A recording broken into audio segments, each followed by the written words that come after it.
Hello guys, आज का हमारा टॉपिक है चार्ज। जैसे हम लोग पिछले क्लास में देखे थे कि इलेक्ट्रोस्टैटिक में हम लोग स्टैटिक चार्ज के बारे में स्टडी करते हैं। तो चार्ज के बारे में जानना जरूरी है कि चार्ज क्या है, व्हाट इज चार्ज। तो चार्ज को हम लोग ये विजिबल है नहीं, देखा जा सकता है नहीं, इसको सिर्फ इसको फील कर सकते हैं, इसके फोर्सेस को फील कर सकते हैं। किसी बॉडी पे अगर चार्ज है तो उससे कारण फोर्स, फील्ड, इन सब चीज़ को फील किया जा सकता है। तो इसलिए हम लोग इसको कह सकते हैं कि it is some kinds of fluid carried by some fundamental particles and when two bodies are rubbed together it transfer from one body to another, and so due to its force of attraction and force of repulsion is produced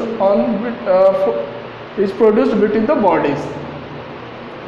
That means कि charge को हम लोग एक प्रकार का fluid कह सकते हैं। हालांकि ये बिल्कुल सटीक नहीं है, लेकिन फिर भी हम लोग ऐसा मान सकते हैं कि चार्ज एक प्रकार का फ्लूइड है जो कुछ फंडामेंटल पार्टिकल्स द्वारा कैरी किया जाता है। क्योंकि चार्ज अपने आप में कुछ नहीं है, ये चार्ज जब तक इसको कोई कैरी करने वाला मासिव पार्टिकल नहीं हो तब तक चार्ज कहीं जा नहीं सकता है। इसलिए चार्ज को कैरी करते हैं कुछ फंडामेंटल पार्टिकल्स, और उस फंडामेंटल पार्टिकल्स द्वारा एक बॉडी से दूसरे बॉडी में ये ट्रांसफ़र होते हैं।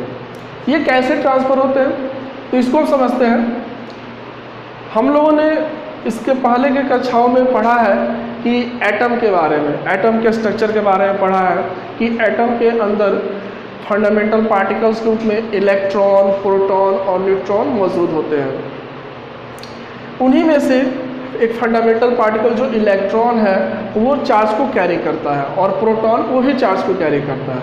इलेक्ट्रॉन जो चार्ज को कैरी करता है वो निगेटिव चार्ज होता है, और प्रोटॉन जो चार्ज को कैरी करता है वो पॉजिटिव चार्ज होता है। दैट मीन्स कि the charge is of two types, यानी हम कह सकते हैं कि there are two types of charges. First positive charge और second negative charge. Positive charge जो होता है कैरिड बाय प्रोटॉन, एक फंडामेंटल पार्टिकल हो गया, और निगेटिव चार्ज इसको हम कह सकते हैं कैरिड बाय इलेक्ट्रॉन। यानी इलेक्ट्रॉन जो होता है वो निगेटिव चार्ज को कैरी करता है, प्रोटॉन जो होता है वो पॉजिटिव चार्ज को कैरी करता है। अब इस चार्ज की वैल्यू क्या होती है? चार्ज जो है एक स्केलर क्वांटिटी है, it is a scalar quantity. Scalar के बारे में सब लोग जानते होंगे। स्केलर को हम हिंदी में अदिश कहते हैं, क्या ये एक अदिश राशि है। और स्केलर होने का मतलब ये है कि इसमें सिर्फ मैग्नीट्यूड होता है, कोई डायरेक्शन नहीं होता, और इसको हम लोग अलजेब्रिकली सम अप कर सकते हैं। तो एक स्केलर क्वांटिटी है, और ये चार्ज होते हैं वो इलेक्ट्रॉन, प्रोटॉन द्वारा कैरी किए जाते हैं। अब ये चार्ज की जो इलेक्ट्रॉन द्वारा जो कैरी किया जाता है या जो प्रोटॉन द्वारा कैरी किया जाता है उसकी वैल्यू कितनी होती है, कितनी मैग्नीट्यूड ऑफ चार्ज होता है वो इलेक्ट्रॉन कैरी करता है, कितना magnitude of charge proton carry करता है या इन फंडामेंटल पार्टिकल्स द्वारा कैरी होता है।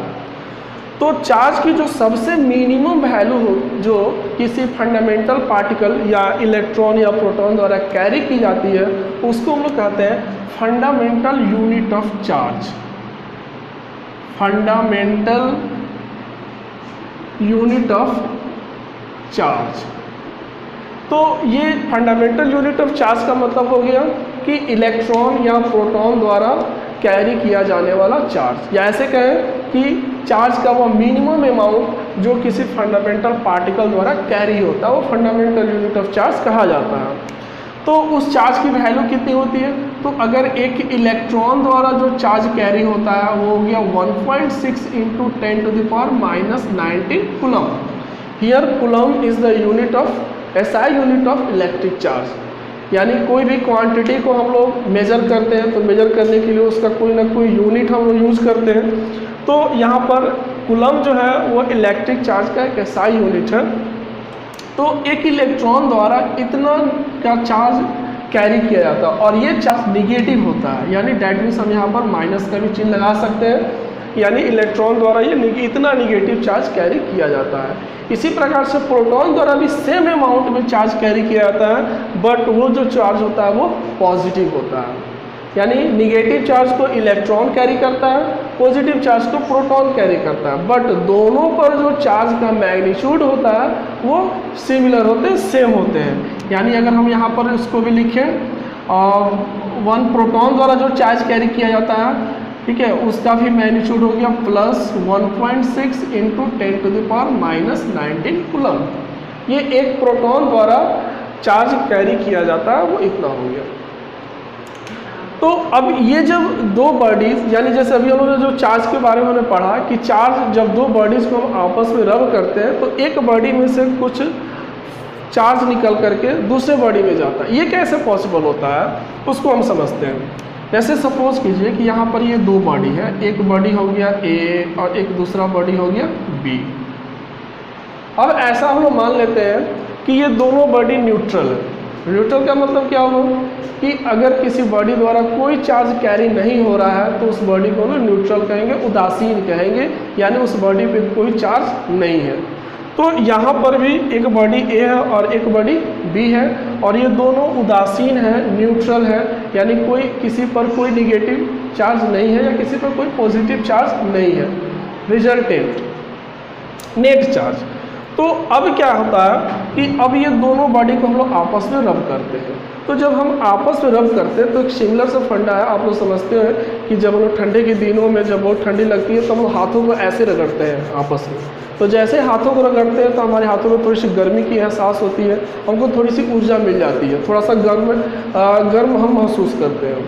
उसी तरह से जब हम ये दो बॉडी को आपस में रगड़ते हैं तो रब करने से, फ्रिक्शन से इसमें भी कुछ एनर्जी प्रोड्यूस होती है और वो जो एनर्जी जो इसमें प्रोड्यूस है वो एनर्जी गई कहाँ, तो वो एनर्जी इन्हीं दो बॉडियों के बीच इम्पार्ट होती है, यानी बंटती है। कुछ एनर्जी इस बॉडी को गई और कुछ एनर्जी इस बॉडी को गई। अब क्या होता है कि अब इस बॉडी में के ऊपर नेट चार्ज तो 0 है, न्यूट्रल है बॉडी, बट इसके बॉडी के सरफेस पे इलेक्ट्रॉन्स वगैरह तो है। तो जब ये एनर्जी गेन करता है तो ये एनर्जी उस बॉडी के जो सरफेस पे जो इलेक्ट्रॉन्स है उस इलेक्ट्रॉन्स को ये एनर्जी जाती है। जैसे ही वो इलेक्ट्रॉन्स उस एनर्जी को गेन करता है तो वो एनर्जी जब पर्याप्त मात्रा में प्राप्त कर लेता है जिससे कि वह उस बॉडी के सरफेस को छोड़ करके बाहर निकल सके, फ्री हो सके, तो वहाँ से वो बाहर निकल जाता है। तो इस मिनिमम जो किसी भी इलेक्ट्रॉन को किसी बॉडी के सरफेस से या किसी एटम के अंदर अगर कोई इलेक्ट्रॉन है और उस इलेक्ट्रॉन को उस एटम से बाहर निकलना है तो जो मिनिमम एनर्जी जो उसको रिक्वायर्ड होती है उस मिनिमम रिक्वायर्ड एनर्जी को उसका हम वर्क फंक्शन कहते हैं। क्या कहते हैं उसको हम? Work function. बहुत ही इम्पॉर्टेंट पॉइंट है ये वर्क फंक्शन।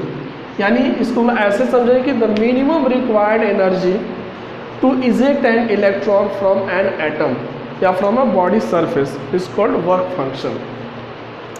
तो अब जब ये एनर्जी इन दोनों बॉडी को जब मिली और उसके इलेक्ट्रॉनों को जब ये एनर्जी गई तो जिस बॉडी के लिए वर्क फंक्शन का मान कम होगा उससे तुरंत इलेक्ट्रॉन जो होगा वो बाहर निकल जाएगा, क्योंकि दोनों बॉडी के लिए वर्क फंक्शन अलग अलग होगा।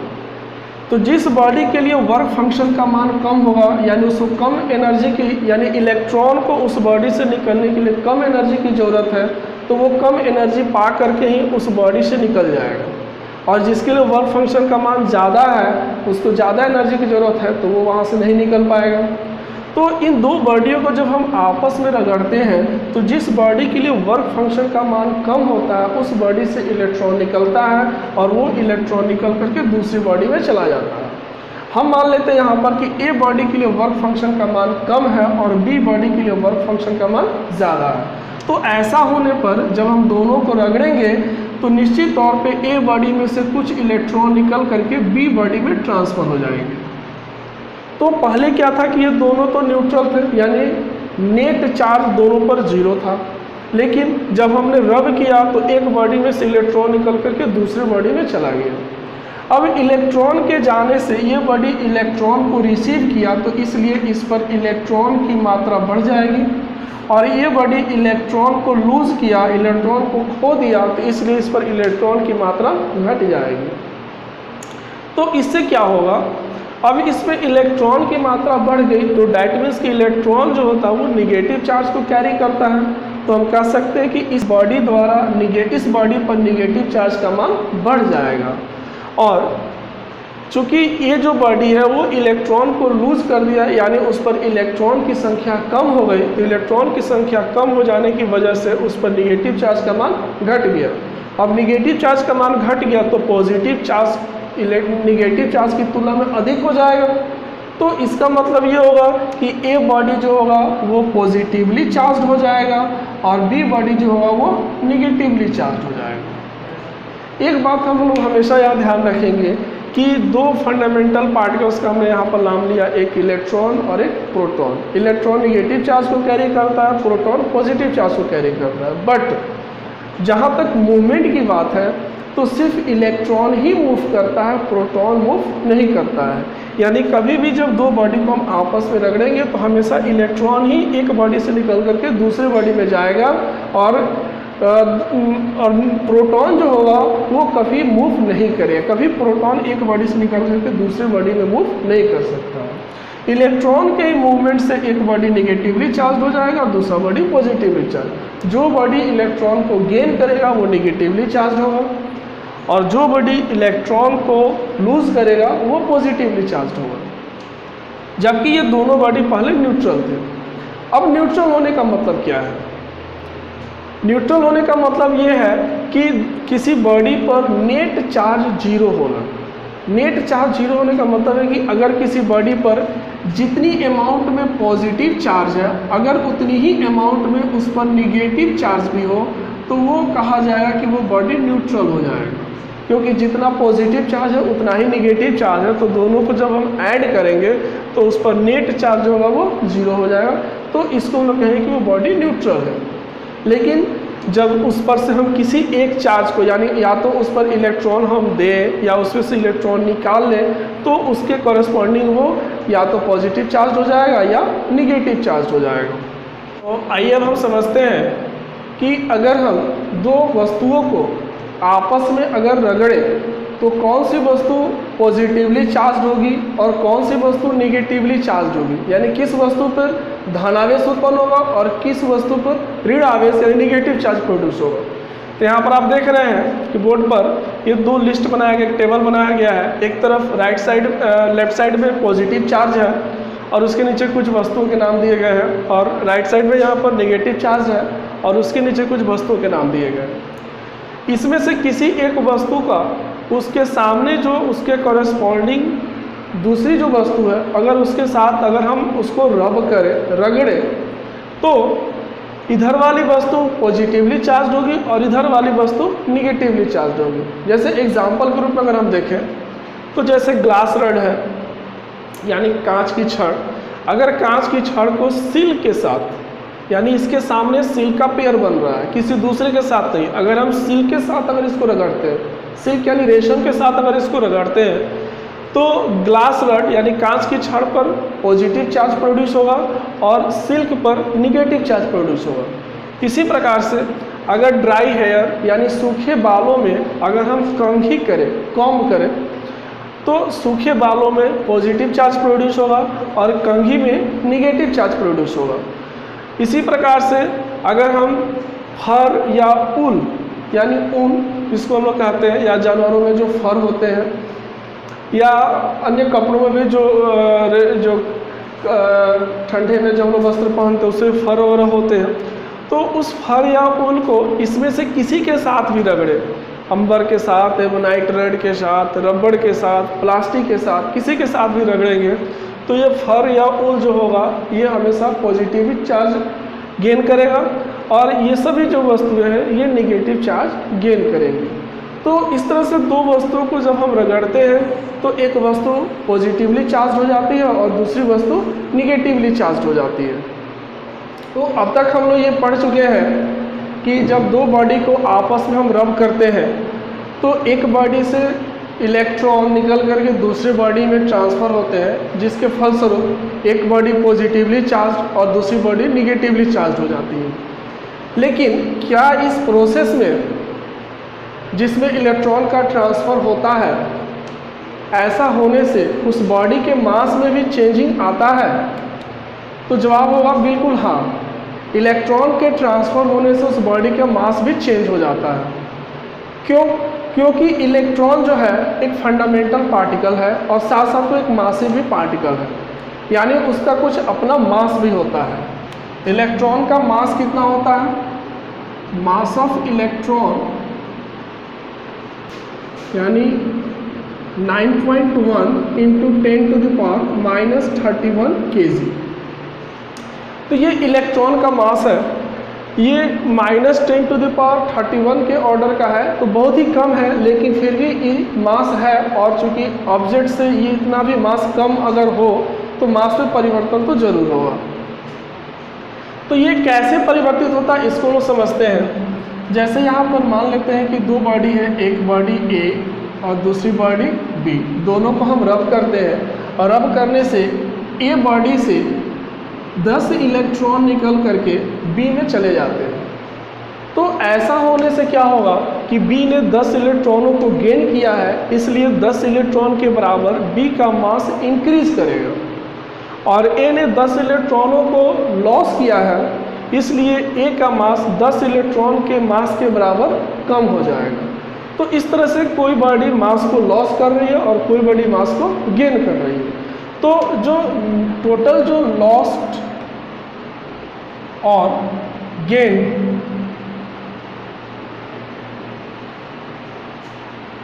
मास कितना हो जाएगा? Sorry, of mass is equal to, लिख सकते हैं हम लोग, नंबर ऑफ इलेक्ट्रॉन्स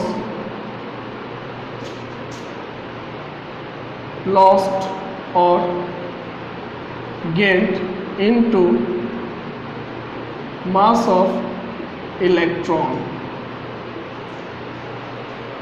यानी एक इलेक्ट्रॉन के मास को जितने इलेक्ट्रॉन लॉस हो रहे हैं या जितना इलेक्ट्रॉन गेन हो रहा है उस पर अगर मल्टीप्लाई कर दें तो टोटल मास कितना उसने गेन किया या टोटल मास कितना उसने लॉस किया, उसका मान हम लोग निकाल सकते हैं। हालांकि ये मास में चेंजिंग बहुत ही कम होगा, लेकिन फिर भी मास में कमी होगी या मास में गेन होगा।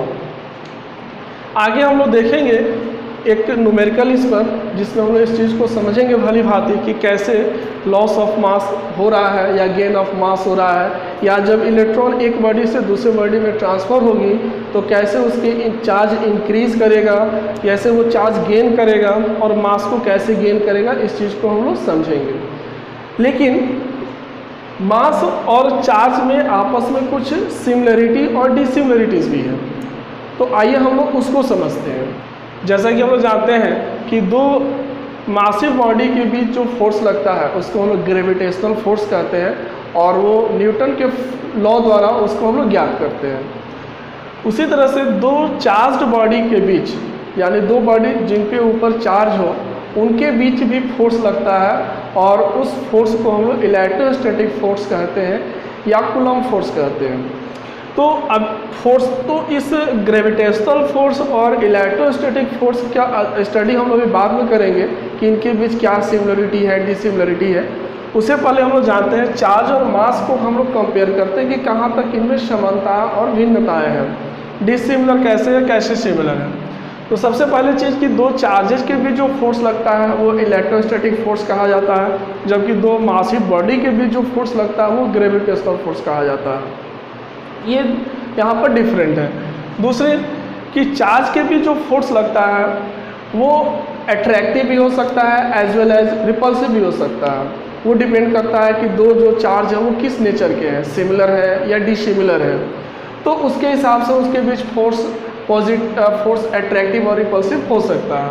बट दो मासेस के बीच जो फोर्स लगेगा, मासिव बॉडी के बीच जो ग्रेविटेशनल फोर्स लगेगा, ऑलवेज अट्रैक्टिव, ये हमेशा अट्रैक्टिव और कभी निगेटिव नहीं हो सकता। दूसरी चीज़ कि चार्ज होते हैं वो पॉजिटिव भी हो सकते हैं, निगेटिव भी हो सकते हैं और जीरो भी हो सकते हैं। कोई ऐसा बॉडी हो सकता है या बहुत सारे ऐसे बॉडी है जिस पर कोई चार्ज नहीं है, यानी किसी बॉडी पर अगर कोई चार्ज नहीं दिया जाए तो उसको लोग न्यूट्रल बॉडी कहते हैं, तो वहाँ पर चार्ज जीरो होगा। बट मास जो होगा वो हमेशा पॉजिटिव होगा, मास कभी निगेटिव नहीं होता, वो हमेशा पॉजिटिव होगा, जबकि चार्ज पॉजिटिव निगेटिव जीरो हो सकते हैं। इसके अलावा चार्ज जो अपने आप में, अगर ऐसे कहें कि चार्ज अपने आप में कुछ नहीं है, जब तक कि चार्ज को कैरी करने वाला कोई पार्टिकल नहीं हो। अगर चार्ज को कैरी करने वाला कोई पार्टिकल नहीं है तो चार्ज अपने से कहीं वो मूव नहीं कर सकता है। तो डैट मीन्स कि it cannot exist without mass, charge बिना मास के कहीं एग्जिस्ट नहीं कर सकता है। बट मास जो है वो बिना चार्ज के एग्जिस्ट कर सकता है। अगर किसी बॉडी पर चार्ज नहीं है तो कोई मतलब नहीं, कोई बात नहीं है, उसका मास रहेगा, उसकी इंटिटी रहेगी, चार्ज होने या होने से उस पर कोई फर्क नहीं पड़ता है। एक ये है। दूसरा कि चार्ज होता है वो क्वांटाइज्ड होते हैं। किसी ऑब्जेक्ट पर अगर चार्ज दिया जाता है तो चार्ज के definite minimum value of charge का, या उसको कहेंगे फंडामेंटल यूनिट ऑफ चार्ज का, वो इंटीग्रल मल्टीपल्स होता है कि उस बॉडी पे कितना चार्ज होगा। तो ये क्वांटाइज्ड होते हैं, इसको हम आगे पढ़ेंगे, quantization law, properties of charge में इसको हम लोग जानेंगे कि चार्ज कैसे क्वांटाइज्ड किए जाते हैं या कैसे होते हैं। But mass is not quantized, mass कभी क्वांटाइज्ड नहीं होता, लेकिन चार्ज क्वांटाइज्ड होते हैं। एक और डिफरेंस है कि अगर कोई बॉडी अगर मूव कर रही हो तो मूव कर रही हो तो उससे उस बॉडी के चार्ज पर कोई फर्क नहीं पड़ता। बॉडी की स्पीड चाहे कुछ भी हो, उससे उसके चार्ज पर कोई फर्क नहीं पड़ता, ना चार्ज घटेगा ना बढ़ेगा। बट अगर कोई बॉडी मूव कर रही हो तो उसका मास अफेक्टेड हो जाता है। अकॉर्डिंग टू आइंस्टाइन, कोई भी बॉडी जब अगर उसकी स्पीड ऑफ लाइट के कंपेरेबल हो जाती है, स्पीड ऑफ लाइट के कंपेरेबल जब हो जाती है तो उस स्थिति में उसकी मास जो होती है उसके स्पीड के साथ इंक्रीज करने लगती है। तो उसकी बॉडी की जो मास है वो स्पीड के साथ चेंज हो सकती है। बट कभी भी किसी बॉडी के जो चार्ज है, जो उस पर चार्ज दिया गया है, वो उसके स्पीड के साथ चेंज नहीं होता है। ये सब इसमें सिमिलरिटीज़ और डिसिमिलरिटीज़ है मास और चार्ज में।